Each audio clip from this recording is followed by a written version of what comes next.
Welcome back to Benny Boy's Speed Shop. I'm again not Benny. I'm Tony. My son is Benny.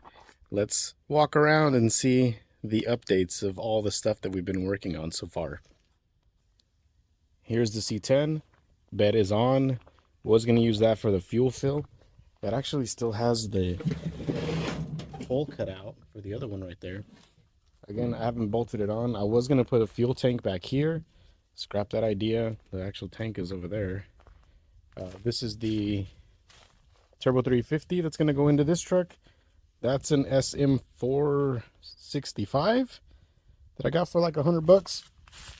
Not sure what I'm going to do with that because currently it doesn't go into gear. I don't know what's wrong with it. I probably have to open it up or something. But the engine is still not in. I have been sandbagging it and I haven't done anything, but the all of the suspension parts up here are fixed. They're all pretty much new, everything.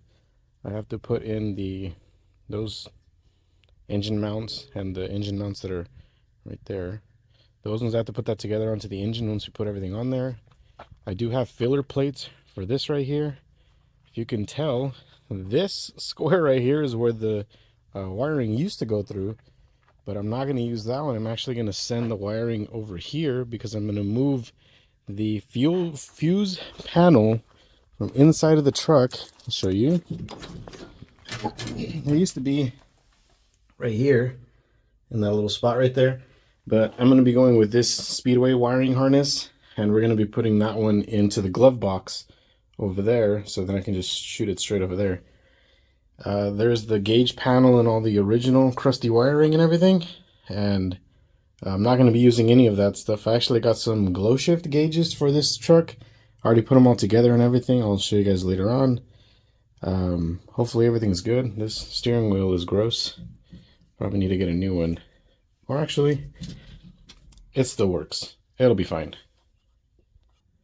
So the truck is bagged. So it's bagged in the front and the rear, and we have like a mini notch back here, those little smaller ones, and there's a 1-inch drop spacer back here. So that's as low as I can go before I have to cut into the actual bed, which I don't want to do. But I'm sure at some point I'm going to be like, it needs to go lower, which I'm already thinking about that.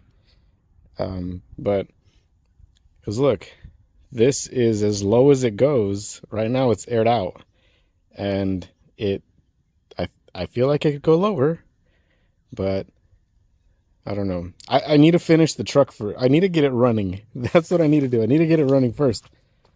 I need to not be thinking about other things like that just yet. What I always end up doing is like the original idea for this truck was to just get it running. Like it had a 350 in here that was like super worn out and tired. And I roasted the rings on it. And we pulled it out. Turns out it wasn't a 350, it was a 305. So then pulled that thing apart. We sold it. And I was like, I should just LS the thing. And then we went on this huge side quest trying to LS swap this thing. And then I gave up on that. And then I was like, cool, let's just work with what we got. And didn't do that either. And then we got a bigger side quest of maybe I should put a flatbed on the thing. And I was designing that for a bit. And I'm like, damn, that's not working out either. Then I even thought I should put a service bed on the thing. So here's a service bed that I'm probably not going to put back on there. I don't know what I'm going to do with this thing. Then I'm like, you know what it would look cool with? A camper shell. Here's the camper shell. I don't even know how old this one is. It's not like a gem top, anything like that. But it's a something. This says Creation Windows right here. Not really sure what that is. But it is a very crusty camper shell that I got for free, which I might still put on the truck because I think it'll look cool. But yeah, side quests. Lots and lots of side quests. Yeah, we went from small block 350 to a 305 to a 4.8 LS. Then I got a 5.3. And then I rebuilt the 4.8 and the 5.3, and then I sold those. And then now I have a 350 that a buddy of mine had in his shop truck, which he traded me for the 5.3 because that engine that he traded me had some bearings. It spun a bearing. So I'm like, cool, I can get it for cheap from this guy. So fully functioning, fully running everything except that. So I made a little bit of noise, fixed it. Now that's going to go in here, and I have a new radiator for the thing. The transmission's right there. The transmission works. So pretty much now I just have to Lego the car back together, or the truck back together, because I have engine, transmission, the drive shaft's in. I have the fuel tank, which is the old fuel tank that I have to clean, and then I have all of the hoses and things that I need to put together on there, and then put the fuel tank back in here. It's bagged, but the air management kit for this thing is not going to be like one of those electronic ones like that. I'm using one that's from Airjacks. Airjacks makes these like manual valve paddle thingies that you just move them up and down, and it opens valves on the tops and the bottom, and then it lets you just like alternate, lifting and lowering the vehicle like that. And it's pretty cool because I don't have to run any electrical or anything like that. I just have to run the air from the rear of the truck, because the tank is going to be in the back, to the valve, and then you just valve up and down. So it's a lot easier, no electronic things like that. So this one, I know I kept saying burnouts by Christmas. I'm not sure if that's going to happen.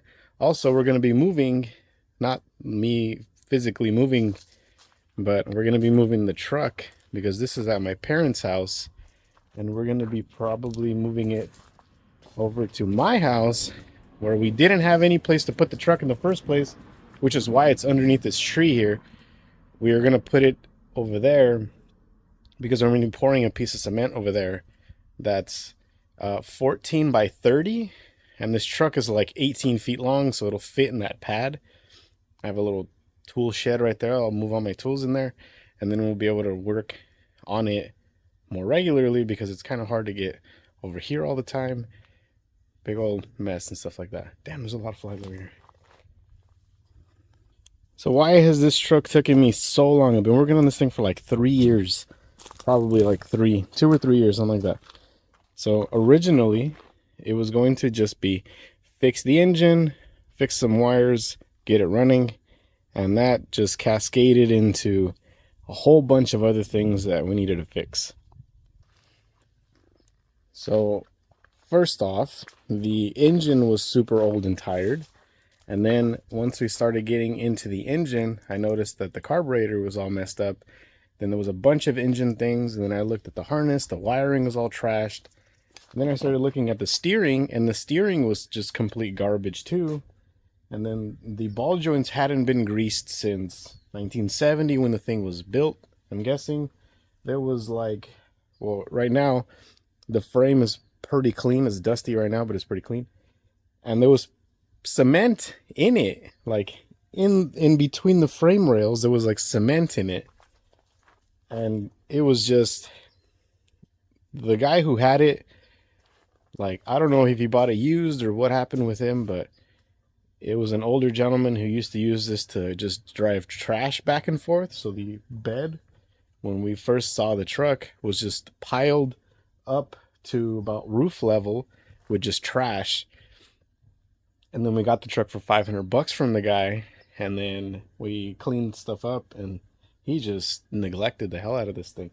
The wiring inside, I had to just start over, because the fact that, like, I don't know what he did or where he left off. There was like buttons that were like, I don't even know where they went to. There was some switches that I don't know if those turned on the lights, or if that was for like auxiliary things, or I don't know. And then I'm like, you know what, cool, let me take the bed off, because I don't even know why I was going to take the bed off.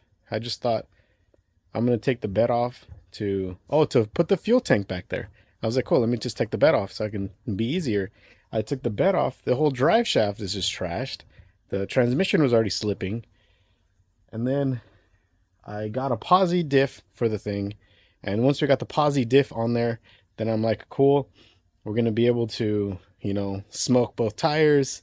I took it to the shop so they can do that. And they're like, hey, did you know that your axles are actually, one of them's bent, and then the other ones, where the axle is riding on the races, like in the bearings, it's pitted and it's just destroyed.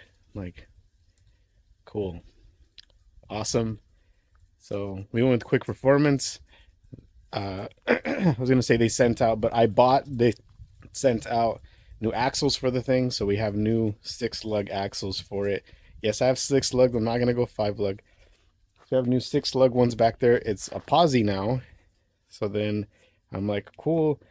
This thing was just gonna be, let's get it running, and it turned into a damn restoration so far. But hopefully we can get this thing done soon, because we already have a pile of just crap and parts and things lying around. We really need to get those things back on there. But just wanted to update you guys on what's going on. I'm not dead. I'm here. I'm still fine. I'm just lazy. And this is what happens. I get lazy sometimes, and then I just neglect everything, including my projects. On top of that, did you know I have more than just this project? Let me, let me show you the other ones. So here's the hood for the C10, which is on top of another camper shell that came with a different truck, which is this one. This is a 1986 F250, not a 4-wheel drive. So this is a 2-wheel drive truck on some 33s, I think they are. Pretty sure they're 33s, but these wheels are 16 and a half, so I can't really get tires for that. So I have to change the entire wheel combination to do all that. It is has a 460 in this thing, which smokes like a, I don't know, someone's aunt at bingo. This thing smokes so bad. So the rings are shot, which makes absolute sense, because this truck, I think, from all the information that we got from it, has about almost 300,000 miles on it, on its original engine. So we need to pull this thing out and refresh it. Or also, I have a Coyote. Maybe we can put a Coyote in here, since it's 2-wheel drive anyway. But transmission wise, it is a stick shift.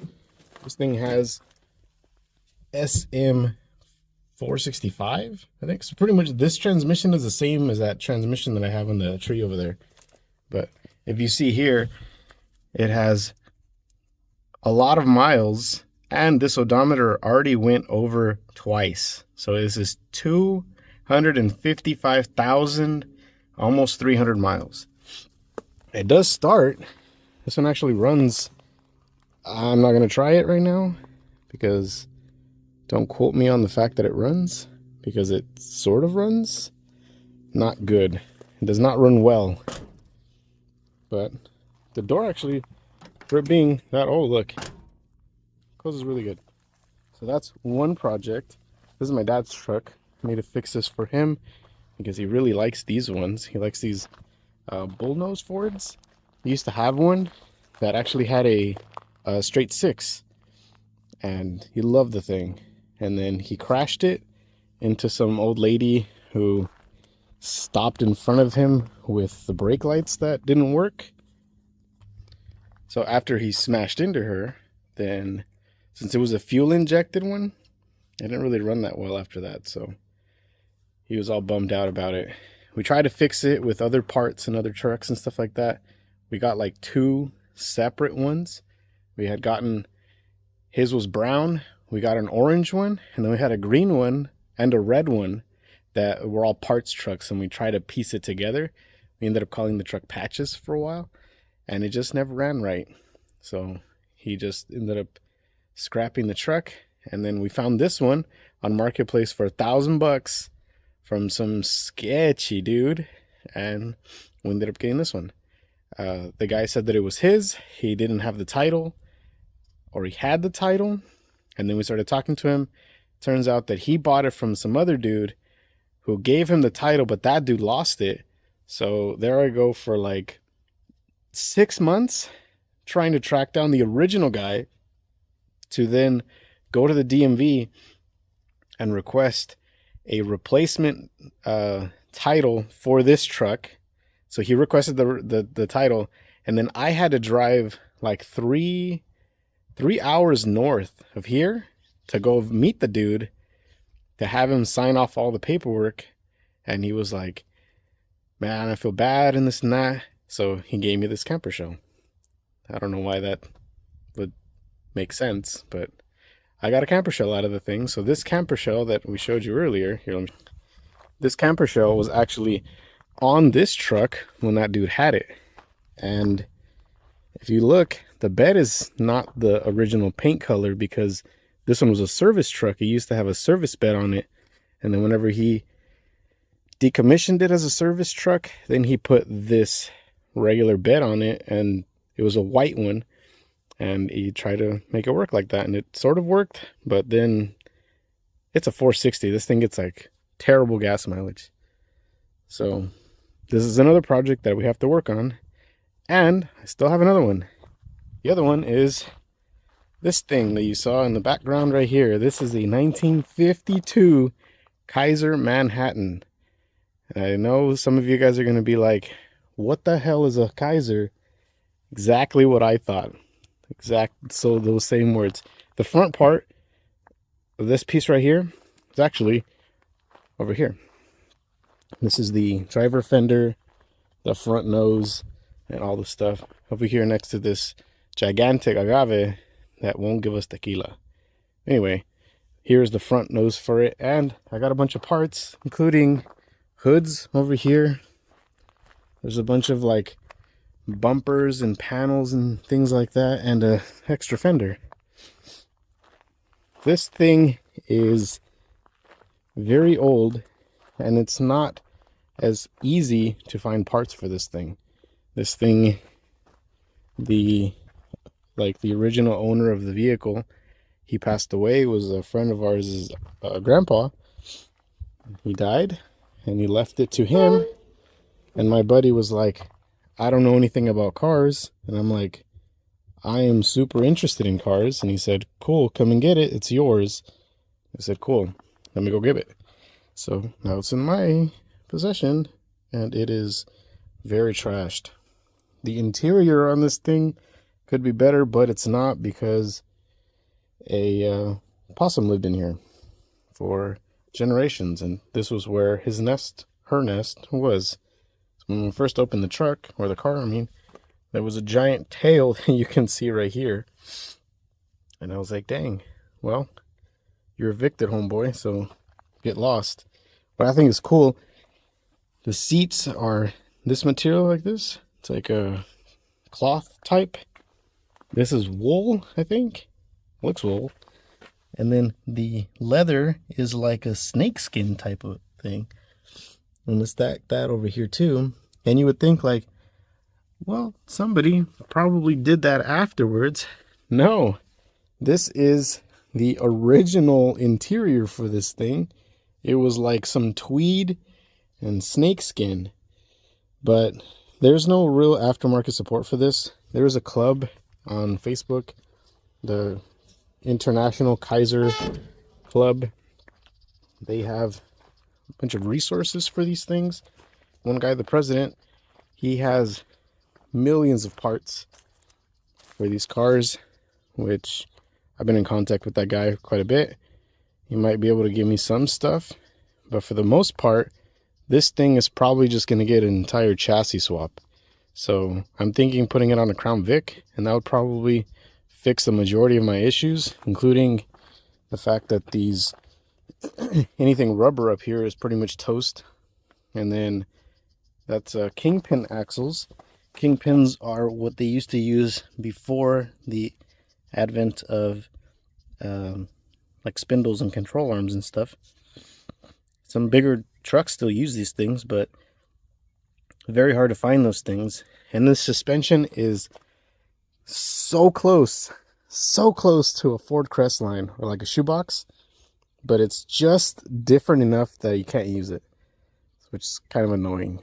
So what's going to end up happening to this one is we're going to take the entire body off of this frame right here and then put it on top of a Crown Vic. And then, I don't know, LS swapping. I don't know. Maybe we'll go back that route. So those are the two cars, the F-250, the Kaiser over here in the back, and then we have the truck that I have up here in the front that I'm working on.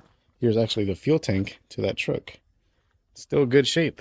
The inside is not as gross as I was thinking, which is good because I don't really want to buy another one, because I love these trucks. Trust me, I love these trucks, but the one thing that I hate is the fact that they are so popular right now that all of the parts for these things are an ungodly amount. I'm trying to get a seat, which is the seats over there. It's gross. And that seat is like $1,000. So I'm probably just going to take the cushion off, find a damn mattress out in the woods out here, and just put it in there. I don't know. Because I don't really want to spend $1,000 on something I'm just going to sit and fart on while I'm driving. So I don't know. And then this truck is an AC truck. I want to put AC back in it, and to get the whole vintage air kit for it, it's like a couple $1,000.